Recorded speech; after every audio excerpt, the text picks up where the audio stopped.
Hey, Shalom. Shalom to the hopeful elect. It's your brother Karatazala. Come at you with an impromptu video. Hey, the spirit is on me to just, bring out the scriptures. It's a good day out today through the spirit in this wicked place that we call America, which is Babylon, which is Rome, the new Roman Empire revised. Right? So just had a couple precepts laying on my spirit. Right? So no further ado, let's get right into it. Okay, let's get the scriptures going. Salakia. Let's go into the book of Acts, chapter 14. Verse 22, and it reads, confirming the souls of the disciples, exhorting them to continue in the faith, that we must, through much tribulation, enter into the kingdom of the Most High. And so, what does this mean? Okay, so this means that you're going to catch hell in this wicked place called Babylon the Great, right? The Roman Empire, right? You're going to catch hell as you always caught hell when we was in captivity. When you go into the history of the Israelites, when you read the book of Esther, the book of Judith, the book of Daniel, the book of Jeremiah, the book of Judges, so on and so forth, Israel caught hell. Each time, each captivity, we caught hell. And this is the worst one because it's the Roman Empire. And during the times of the Romans, our captivity, our yoke, it was very heavy. We were very laden with all types of wickedness and burdens to the point that, like the Most High said in Jeremiah, okay, let's get that real fast. We'll come back to Acts.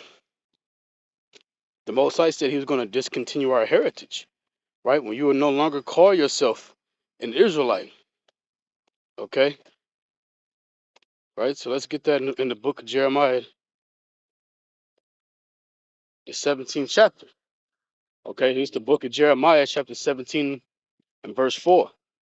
And thou, even thyself, shalt discontinue from thine heritage that I gave thee, and I will cause thee to serve thine enemies in the land which thou knowest not. For ye have kindled a fire in mine anger, which shall burn forever. Right? The Most High has a fire mainly aimed towards you brothers, the men of Israel. He has a fire aimed at us because we've been constantly rebelling, constantly going against his righteousness, committing all types of iniquities and transgressions. Okay, let's go in the book of Jeremiah again, the 5th chapter. Okay, so this is the book of Jeremiah, chapter 5 and verse 7. How shall I pardon thee for this? Thy children have forsaken me, and sworn by them that are no gods. When I had fed them to the full, they then committed adultery and assembled themselves by troops in the harlot houses. And that harlot house is talking about the Christian church or the mosque. Okay, because all undefiled and also like all defiled and filthy spirits go to those places, chiefly the Christian church. You got all types of whores and homosexuals and wicked demons all up in those churches, man. Look at starting with the pastor. Okay? The Most High said, how should he pardon thee for this? Because we're constantly doing wickedness against the Most High God. We're constantly rebelling against the Most High God. We're constantly going against the grain, constantly making ourselves in this captivity even longer because we refuse to hearken. We refuse to turn the ear. We refuse to be righteous. We refuse to come back to the Most High God and strive to be perfect, like Yahweh Shai said. Okay? Because the Most High, he doesn't require much for Israel. Okay, what did the Most High require of Israel? Let's go in Ecclesiastes. Okay, the whole duty of our matter, man. It's the book of Ecclesiastes, chapter 12, verse 13. Let us hear the conclusion of the whole matter. Fear the Most High and keep his commandments, for this is the whole duty of man. The whole duty of man, your whole purpose in life is to keep the commandments of Yahweh, Bahashim, Yahweh Shai, Bahashim, Rakakodash. Okay? That's your whole purpose. When you start questioning and saying, why do I exist? What is my purpose in life? Am I supposed to be a millionaire? Am I supposed to be the best singer, the best rapper? Am I supposed to be this or I'm supposed to be that? No. The Most High God said you're supposed to fear him, which means have of highly reverence to the Most High God. Okay? You reverence the Most High God to the times 10. That's that fear is, meaning that you don't even want to dirty your finger. To hell with the garment, dirty your fingertips of anything wicked or against the Most High God. Okay? You want to strive to be perfect. They want to be that clean virgin, pure, undefiled, that white garment, right? Because white symbolizes purity. Okay.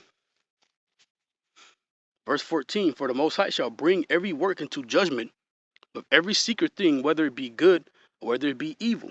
Right? So all your secret sins, the sins in your mind, things that you haven't professed with your mouth, but in your head, within yourself, the Most High God heard those things, and you will be held accountable for it.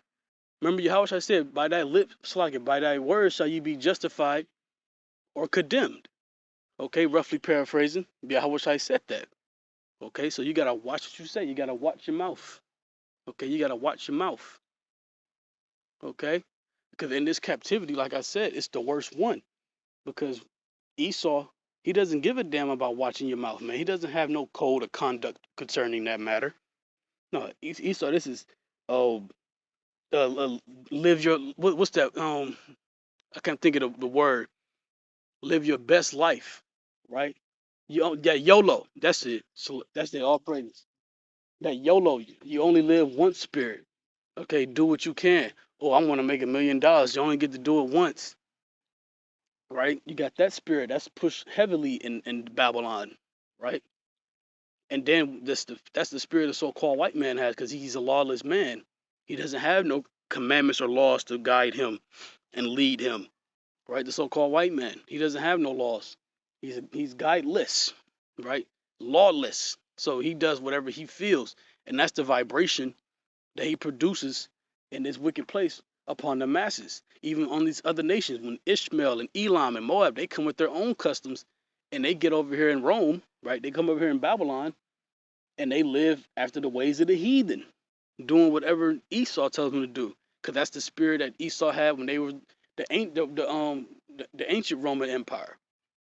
Okay, the ancient Roman Empire, their matter was do whatever Rome do. Okay, and if you don't do whatever Rome do, you will be ostracized. Okay, you will be put to death. If you don't do the manner of the king, you're going to be put to death. Let's get that in the Apocrypha and the Maccabees. Like I said, this is a impromptu. There's some scriptures that was just laying in my heart, and I wanted to bring it out. Okay, so this is the book.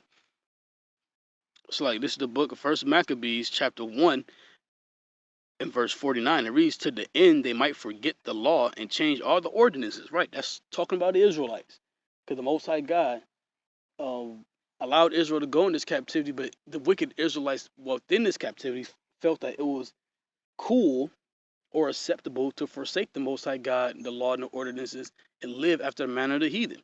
Okay, verse 50.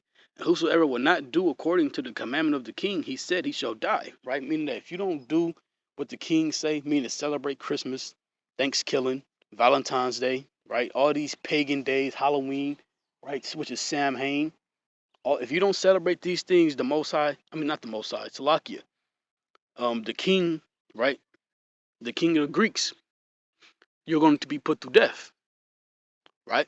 You're going to be put to death, and that's just it. That's all she wrote. And it's basically the same here in America, which is the new Roman Empire. If you don't do the ways of America, you will be put to death. Not physically, but your name, your image, right? Who you are, your character will be persecuted and crucified, like they did with Yahweh's image. They persecuted and crucified Yahweh's image of being a strong so-called black man to a sissified Edomite with dog stringy hair, wearing a damn toga, looking like a damn Roman, right? Okay, but all this is going to be rolled together soon, man. That's what we're just waiting on. We're waiting on these nuclear missiles to hit, okay? Because I speak for myself. I'm so sick of this wicked ass place, man. I'm sick and seeing this wicked nation, Esau, these Edomites, and these other nations ruling over our people, oppressing our people, financially oppressing our people. Right? I'm sick of this place, man. This place is terrible, right? We need Yahweh bad, even more than before, man. We need Yahweh bad. Okay, you can pray to the Most High God, but your flesh gets the best of you because you're in this wicked captivity when you don't see no righteous progression. Okay, especially amongst our nation. Our nation, you brothers and you sisters are so hogwash. You're so disingenuous and treacherous, and that like it's hard, for a sincere man of the elect Okay, but the Most High said the elect man is going to go through it and endure it, right? So it's nothing wrong with complaining, but like for a sincere man of the elect, hey, look, what it says in Ecclesiastes 1. Let's go to it. It's the book of Ecclesiastes, chapter 1, and verse 18. For in much wisdom is much grief. And he that increaseth knowledge increaseth sorrow. What does that mean, you increase in knowledge? Meaning that you start learning more, knowing that how this place, Rome, which is this wicked place, America, right? With knowing that what this place produces and how it's ran is not how it's supposed to be. It's wicked as all hell, and it vexes your spirit because you know deep down this is not how it's supposed to be ran. In the scriptures, the man, he runs everything. Now this damn devil, the so-called white man, Esau, Edom, right? He put the woman over the man. He caters towards the woman over the man in this place, man. The man is the last hired, the last option. They prefer women in all fields, man, in fields that they don't even belong in. And then if you do see, mostly, I'm gonna say this: when you look at a construction site, you don't see a woman on there, and if you do, you probably see maybe one or two women on there. But that's a field that they shouldn't be in, because they can get injured, right? But the so-called white man don't give a damn about his people, man. Only the Israelites, we care about our women. And I could say Ishmael, but Ishmael got that custom from Israel anyway, because their whole Quran is a plagiarized version of the Bible. Okay? But like I was saying, though, the so-called white man don't give a damn about his people. He oppresses his own people, raising up the prices of everything. When you go online, you look on YouTube, look on social media, who do you see the most complaining about this wicked place, Babylon? The so-called white man. The so-called white, all the whistleblowers been so-called white men. It's been other Edomites blowing the whistle on how wicked Babylon America is, man. Like literally, we're waiting for the downfall of this place, man. Okay, because this place is just evil, right? And us Israelites who have this understanding and knowing that this place is evil, it says that you increase in sorrow. So you're very sorrowful. You're always in a state of mourning every time you wake up because this place is so damn evil and wicked, where righteousness is frowned upon. When righteousness is rewarded evil, and evil is rewarded good, righteous, just, you get a faithful reward in this wicked place called Babylon the Great. Okay, because what's that in Ecclesiastes 8 and 11? Let's bring it out. It's the book of Ecclesiastes chapter 8 and verse 11. Because sentence against an evil work is not executed speedily, therefore the heart of the sons of men is fully set in them to do evil. Right, and what's evil, man? Having hatred towards the so-called 12, not so-called, Salakia, towards the so-called black, Hispanic, Native American man, woman, and child, which Esau has, man. Okay? But since they haven't been judged for it immediately, what they do, they continue on, man. There's going to be more Trayvon Martins, man. It's more senseless, unjust killings of our people, man. Okay? And also, you could also equate this with Israel itself. Israel is set on doing evil because you Israelites hate your brothers and sisters too, man. Okay? You brothers be hating on your brothers. You sisters be hating on your sisters. You walk with slanders. You walk with gossip. You walk with all types of backbiting. You walk with all types of smear campaigns. You go on a whole binge smearing brothers' names with all types of lies and accusations, man. But we know that's how we know we're living in the latter times, because Yahweh Shai said that they're going to do that to you, man. Matthew 5:11, Matthew the 5th chapter. Okay, but this is your consolation, though, for doing these wicked acts. It's the book Ecclesiastes chapter 8 and verse 12, which is the following verse to 11. Though a sinner do evil 100 times, and his days be prolonged, yet surely I know that it should be well with him that fear the Most High, which fear before him. But it shall not be well with the wicked, neither shall he prolong his days, which are as a shadow, because he feared not the Most High. So the Most High said that it's not going to be good for you over him who, let's say, the just man falleth 7 times. Right, that man who fears the Most High God, who falls and gets back up and comes back to the Most High God 10 times harder, right? It's going to be well with him, but for the wicked, it's not going to be well, because you feel in your heart that you are doing no wickedness. All the things that you say, all the things that you feel, your opinion matters over scriptures and over what the Most High said. You feel that what your word says over your brother is law, or what your word against your sister is law, or how you feel against your husband is law, or how you feel against your wife is law. Hey, look, man. The Most High God written the script, and you don't follow the script. And what happens when you go into Hollywood? Let's talk about Follywood real quick. When you go into Hollywood and you read that script, if you're not going by the script, they're going to replace your ass, man. They're not going by someone who's going to break scripture. I'm not break script. Break the script all the time when they really have a movie and they want this picture to be displayed. The Most High God has a role written. He wants you to follow that role. He didn't say come in and freestyle, man. But that's the problem with Israel. Israel is stuck in this spirit right here, as we always been, which is how you know that we are the children of the book, God's chosen. Right? This is the book of Judges, chapter 21 and verse 25. In those days, there was no king in Israel. Every man did that which was right in his own eyes. Right? Everyone is doing what they deem is righteous. Okay, over what the Most High God said is righteous. Like to some brothers, it's righteous to put the woman over the whole congregation. Right? To some sisters, it's righteous to put how you feel over your husband, right? To some brothers, they feel that it's righteous to ostracize a brother who don't agree with your doctrine, right? It's righteous to some brothers who feel that if you're correcting my doctrine, you're wrong and you're being contentious. But the Most High God said open rebuke is better than secret love, right? Leviticus the 19th chapter, you're supposed to correct your brother if he's going off. But no one wants to be corrected in these times, man, because it's all vainglory, filthy lucre's sake. Okay, because in the ancient world, people did things for filthy lucre's sake, which was for money, for gain. But now you're trying to gain not only money, but you're trying to gain that respect and admiration from women. Because let's just be real, Israel, most of your followers, it be women. Okay, women they be online all the damn time. So when they see your congregation and they like what you're saying, especially if their ego is being stroken, right? Or that fruit that you're producing is very tasty to them, like Eve in the garden. What they're gonna do? They're gonna bring it to their husband and say, "You should be part of that congregation. You should be part of that congregation," right? When the whole time you don't even know that this is a bad fruit tree, right? So you gotta be circumspect, man. There's nothing wrong with having a favorite congregation to watch, but you gotta be circumspect, right?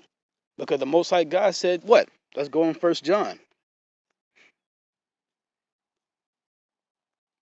It's the book of 1 John, chapter 4 and verse 1. It says, "Beloved, believe not every spirit, but try the spirits whether they are of the Most High, because many false prophets are gone out into the world."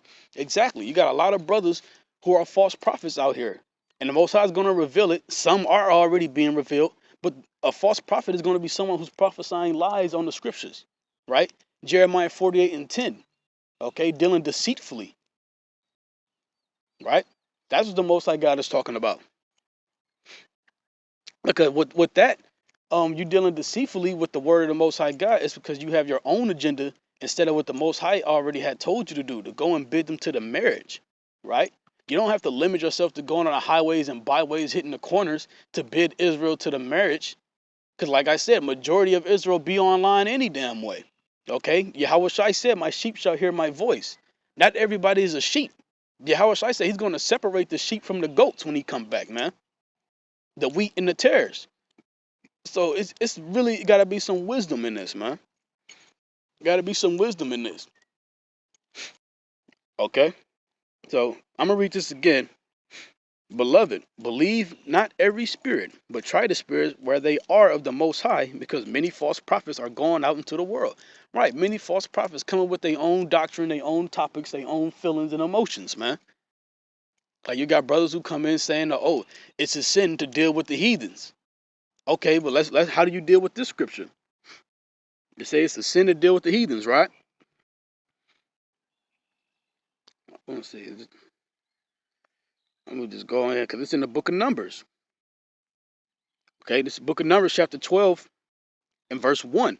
"And Miriam and Aaron spake against Moses because of the Ethiopian woman whom he had married, for he had married an Ethiopian woman." So that's that's a Hamite, right? That's a Hamite, a Hamitic woman. Was Moses in sin for dealing with this Ethiopian woman? Okay, let's read on. Let's see. "And they said, Have Yahweh indeed spoken only by Moses? Have he not spoken also by us?" And Yahweh heard it. And so what did they mean when they said, "Have the Most High only spoken only by Moses"? Basically, they were getting on Moses, and Moses was telling them that he's not going off, most likely, because they said, like, okay, what makes you think that you're not going off? You think only the Most High speak to you and not spoken by us, and we're not telling you what the Most High said? So the Most High had to intervene. Verse 3. "Now the man Moses was very meek above all the men which are upon the face of the earth. And Yahweh spake suddenly unto Moses and unto Aaron and unto Miriam, Come out ye three unto the tabernacle of the congregation. And they three came out, And Yahweh came down in a pillar of the cloud and stood in the door of the tabernacle and called Aaron and Miriam. And they both came forth. And he said, Hear now my words. If there be a prophet among you, Yahweh Bashem Yahushai himself will make known unto him in a vision and will speak unto him in a dream. My servant Moses is not so, who is faithful in all mine house. And what it means that he's not so, meaning that the Most High, he's dealing with Moses every step. Okay? And we're going to touch on that after I read this, on why the Most High deal with Moses every step. With him will I speak mouth to mouth, even apparently and not in dark speeches. And the similitude of Yahweh shall he behold. Wherefore then were ye not afraid to speak against my servant Moses? Right? The Most High asked him a question. He was like, I deal with Moses this way, and y'all not afraid to reply against Moses? And the anger of Yahweh was kindled against him. The Most High Yahweh was mad, man. And he departed, and the cloud departed from off the tabernacle, and behold, Miriam became leprous, white as snow. And Aaron looked upon Miriam, and behold, she was leprous. Right, so did Moses get condemned for having an Ethiopian wife? La-ah. No, the Most High condemned Miriam and Miriam and Aaron, not Moses, for replying against Moses for having an Ethiopian wife. Because the Most High basically telling him to mind your damn business. If I haven't deemed it a sin, why are you trying to condemn him? Okay? And that goes back to what I was just saying, that brothers come in this truth with their own agenda. They want to be Dr. Umar Johnson, and they start committing Jeremiah 48:10. Because what does it mean, Jeremiah 48:10? To deal deceitfully, meaning that you're going to withhold certain things from brothers and sisters because you want this sister to be on your viewership, to be on your coattails. You want to be her favorite in hopes of she giving you a chance to be her Lord, right? Because we know that's what brothers do. It's the same in the world. Brothers want to wear the Gucci, the True Religion jogging suits, the True Religion jean suits, right? You want it to look nice for the women, okay? And now what you're doing, you're still bringing that environment into the truth, right? The Most High said be set apart, not looking like everybody else. So to hell with a super duper matchy fit, right? The Most High God said, hey, look, you're a nothing. So if you could have on the cleanest Gucci, Versace, Fendi, Ferragamo, whatever, you can have that on, and the Most High God said you're still filthy. Okay? And the same for you women. Isaiah 4:4. The Most High God said he has to wipe the filth off the daughters of Zion. So don't let your outward appearance deem you righteous or somebody. Okay? Let's go to Numbers the 16th chapter. Let's talk about why the Most High said that Moses was not so. Okay, this is the book of Numbers, chapter 16 and verse 28. And Moses said, Hereby ye shall know that Yahweh have sent me to do all these works, for I have not done them of my own mind. Exactly. Because the Most High, he's dealing with Moses on that type of state.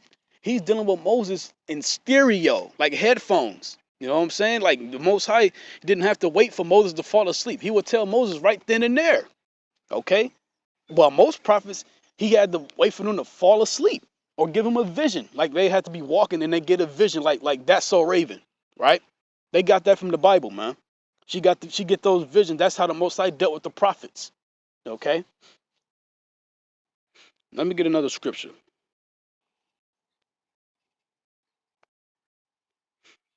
Okay, this is the book of 2nd Esdras, chapter 15 and verse 8. I will hold my tongue no more as touching their wickedness, which they profanely commit, right? Because this is talking about the wickedness that Babylon the Great produces, man. Because they got Israel all bugged out. Israel is all bugged out, confused, destroyed, ignorant, defiled, right? Unruly, sottish, which means stupid, right? The Most High said he would hold his tongue no more. Neither will I suffer them in those things in which they wickedly exercise themselves.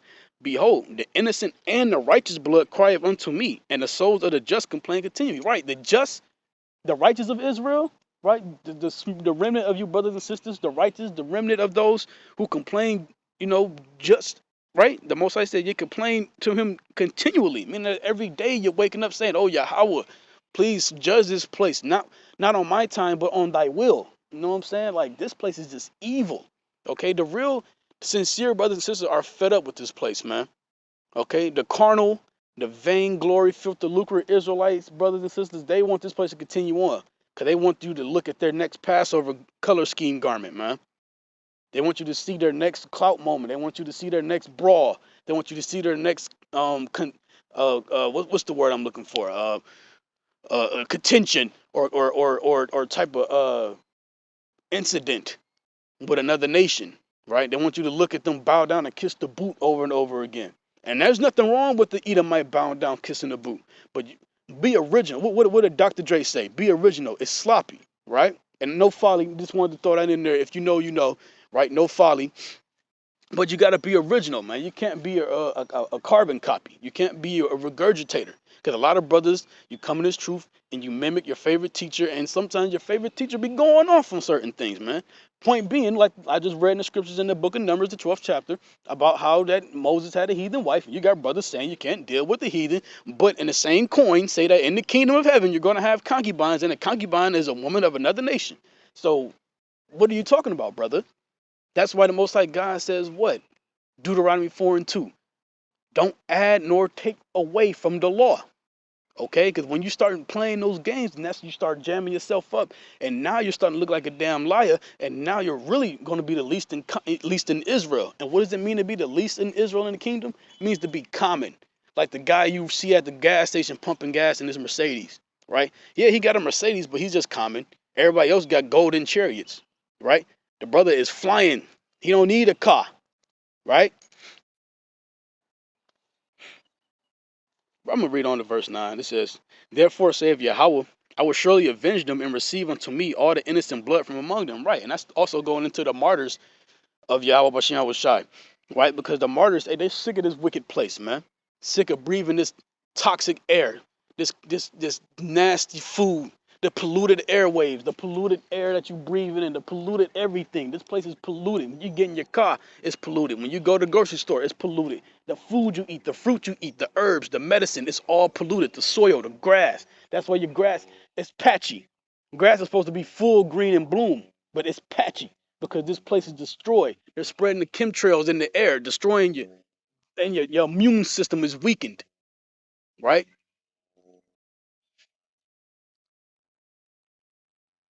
But a lot of Israelites want this place to continue on because they feel like they haven't done enough yet. We're waiting for this place to fall. We're waiting for Babylon to fall, man.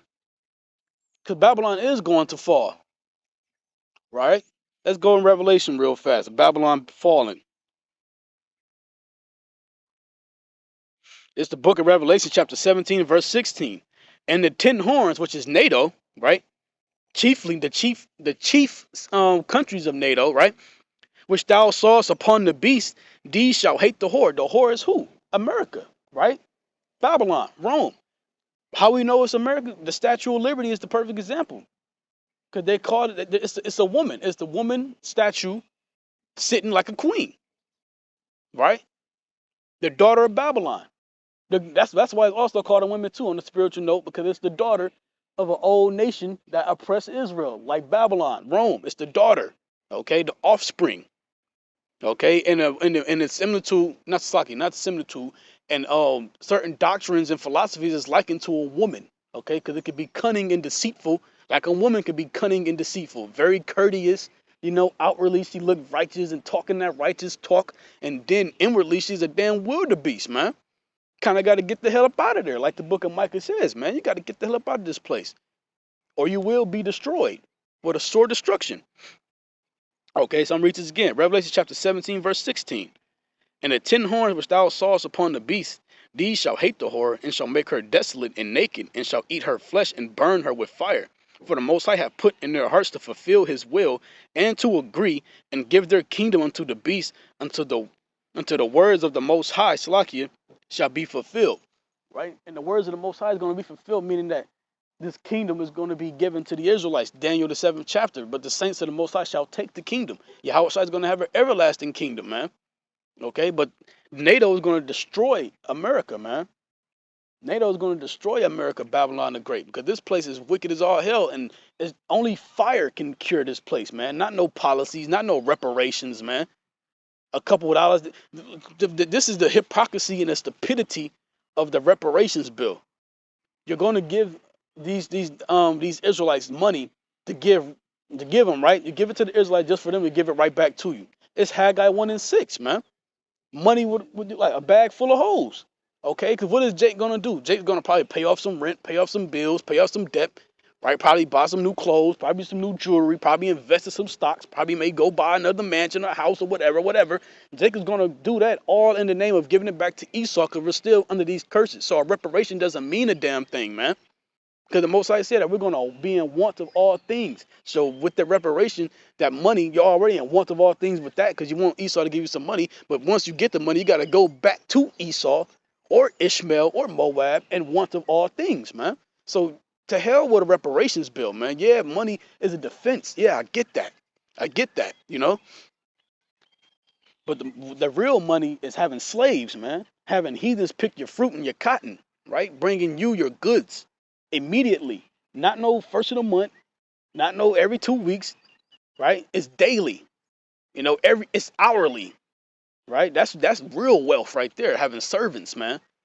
Not no damn checking money and looking flashy, man. All right, let's get some more scriptures going. Like I said, this is an impromptu. There's no lesson lined up. This is just off the spirit, precepts laying to my heart. I'm just going with the spirit, right? Because this is a wicked ass place, and ain't no healing in this place, man. There's no healing in this place. There's nothing righteous in this place. There's nothing to look forward to in this place. Let's go to Micah again, man. We always bring out Micah, so let's stay in Micah. This is the book of Micah, chapter 2 and verse 10. Arise ye and depart, for this is not your rest. And a lot of you brothers and sisters looking for rest in this place. If I accumulate this X amount of money, I'm going to be comfortable. Like a lot of you, it's like y'all wait on that income tax, man. That income tax that's going to come and go as soon as you get it, because Haggai 1 and 6, a bag full of holes. Esau will give you money you earn just for you to give it right back to Esau, right? For this is not your rest, because it is polluted, it shall destroy you, even with a sore destruction, right? And this place is polluted, physically, spiritually, emotionally, mentally, right? There's no curing for the Israelite man, woman, and child in this place. It's meant to destroy you, man. This is captivity. This is a punishment, man. This is not no achievement. This place is meant to whoop your ass like a parent will whoop his child. Okay, this place is a rod, a rod of correction. Because this place is so out of order and so, rebellious and treacherous and defiled and disgusting that you have no choice but to bow down to it, man. But the elect is not going to bow down, man, because they said the elect follow the Lamb wherever he goes, because they are virgins. And that doesn't mean that they never had sex with women, okay? A man can't be a virgin. He can be a virgin spiritually, meaning undefiled from doctrine, tossed to and fro. Like a couple brothers are defiled and need to come back clean, okay? Because the Most High God, he called you to be clean and holy and set apart to him, not to be tossed with every wind of doctrine. Like believing Esau's an Arab, right? Believing that salvation is extended to the heathens, believing that the strangers in the New Testament and the strangers in the Gentiles in the New Testament are heathens and not natural born Israelites who forgot that they were Israelites. Hellenized Israelites is the term, right? Because you do have natural born heathens mentioned in the Old and the New, but then you got to be able to discern, okay, this is talking about the heathen and this is talking about the Israelite. Perfect example of that is Isaiah the 14th chapter, when it talks about the stranger. Because in the stranger in Isaiah the 14th chapter, it talks about you shall take them and rule over them who have once oppressed you. Let's just go to it, right? Let's go to the book of Isaiah chapter 14 and verse 1, and it reads, for Yahweh will have mercy on Jacob, and will yet choose Israel, and set them in their own land, and the strangers shall be joined with them, right? And you will take that and say, oh, that's talking about the Gentiles, right? The Gentile heathens, no, right? Even though it is talking about the Gentile heathens, okay? And the strangers shall be joined with them, and they shall cleave to the house of Jacob. Right, this is talking about the heathen Gentile, not the the Hellenized Israelites, Salakia. Right, that's what it's talking about in this scripture. The strangers shall be joined with them. That's talking about the Hellenized Israelites who forgot that they were Israelites, according to 1 Peter's, Deuteronomy 28 and 64, Isaiah 11:11. Israelites who are living in these other countries calling themselves Romans and Africans and all this other stuff, right? It said, the stranger shall be joined with them, they shall cleave to the house of Israel, so I can cleave to the house of Jacob, and the people shall take them and bring them to their place, And the house of Israel shall possess them in the land of the Lord for servants and handmaids, and they shall take them captive, who captives they were, and they shall rule over their oppressors. Right? So that's obviously talking about the heathen and not Israel, because the Most High said in Leviticus that you can't oppress another Israelite. So you got to put two and two together, have some discernment, and know that this is going into the heathen and not the natural Israelite. Because salvation is only for the Israelites. When you read Romans 11:26, Isaiah 45:17, right? You can go to Acts 1 and 6, Romans 10 and 1, all these scriptures about Israel being saved. It's undeniable proof that you can't negate. You can't negate this truth, man. Okay, that's really what's going to happen. The so-called Black, Hispanic, Native American man, woman, and child is going to receive salvation, and the other nations are going to go into captivity, right? So if you want to say that's salvation to the heathen because they're not dying in Babylon with the rest of the nation, go ahead and say it. But I don't see how what you're being saved from. You're going to be doing back-breaking labor, right? Back-breaking labor. If you rather want to break your back in the hot sun and being beat if you rebel, if you want to equate that to being saved, then go right ahead, man. Right? So let's get one last scripture before we close out, man. No, it's like not go to second Esdras. Let's go to the book of Romans. Slakia. It's the book of Romans, chapter 11 and verse 7, and it reads, "What then? Israel have not obtained that which he seeketh for, but the election have obtained it, and the rest were blinded. According as it is written, the Most High have given them the spirit of slumber, eyes that they should not see, and ears that they should not hear unto this day." So a lot of you Israelites who talk like that and extend salvation to the heathens, the heathen Gentiles, hey, look, the Most High have you blinded. But the elect understand that, just like the elect understand it's not a sin to deal with heathens, right? You Most High sent stumbling blocks on you, brothers. Gave you the eyes of slumber, eyes that you just can't see it. Though it's word for word, black and white, right? And so with that, brother Karatha Zala, on to the next.